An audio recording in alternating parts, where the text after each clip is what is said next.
নমস্কার বন্ধুরা, সবাইকে স্বাগতম। প্রতিদিনের মতো আজকে চলে এসেছি রান্নাঘরে। আজকে রান্না করব এই যে তুল মাছের তেল ঝাল আর বিনস আলু চিংড়ি দিয়ে তরকারি, আর ছোটদের ভালোবাসা বড়দের প্রণাম। তাহলে রান্নাটা শুরু করছি, আর পুরো ভিডিওটা প্রথম থেকে শেষ পর্যন্ত দেখার অনুরোধ থাকলো। এবার কড়াইটা বসে মাছগুলো সব ভেজে নেব। কড়াইটা গরম হয়ে গেছে, এবার তেল দিয়ে দিয়েছি। একে একে মাছগুলো দিয়ে সব ভেজে নেব।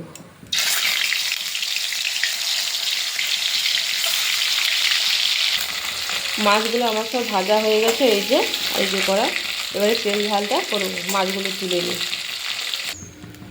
কড়াইতে তেল ছিল, আর দেবো না, দিয়ে দেবো ফোড়নে কালো জিরে,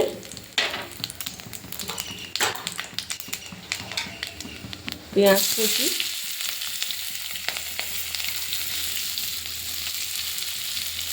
আর রসুন। পেঁয়াজ আর রসুনটা ভালো করে ভাজা করে নেব। পেঁয়াজ আর রসুনটা ভালো করে ভাজা করে নিয়েছি। এবারে আদাটা দিয়ে ভাজা করে আদার গন্ধটা চলে। এখানে লঙ্কার গুঁড়ো, হলুদ গুঁড়ো আর জিরে আর ধনে গুঁড়ো আছে, জলে গুলিয়ে নিয়েছি। এটা দিয়ে মশলাটা ভালো করে কষিয়ে নেব। আর দিয়ে দেবো পরিমাণ মতন লবণ, দিয়ে ভালো করে কষিয়ে নেব।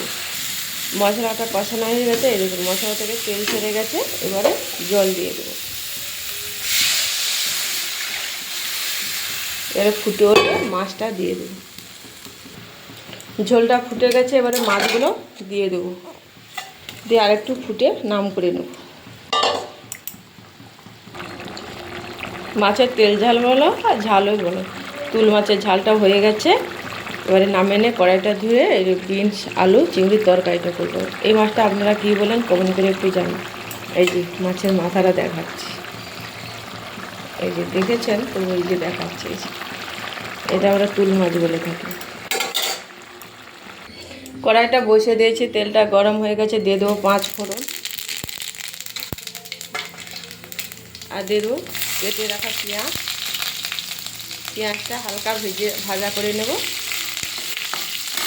দিয়ে এবারে বিনস এটা বরবটি আর আলুটা দিয়ে দিই।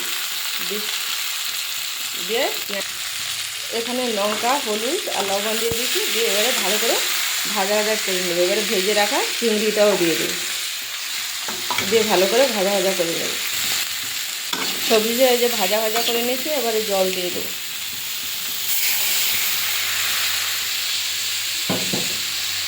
দিয়ে ঢাকা দিয়ে দেবো। চচ্চড়িটা হয়ে গেছে। এবারে এই যে আলুগুলোকে একটু ভেঙে নিয়ে নাম করে নেব। এই দেখুন বন্ধু, এইভাবে চচ্চড়িটা করে নিয়েছি, মানে তরকারিটা, বিনস আলুর তরকারিটা এবারে নামিয়ে নেব। এই দেখুন বন্ধুরা, তুল মাছের তেল ঝাল আর বিনস আলু বরবটি আলু চিংড়ির তরকারিটা হয়ে গেছে। তাহলে বন্ধুরা আজকে আসি, টাটা, ভালো থাকবেন।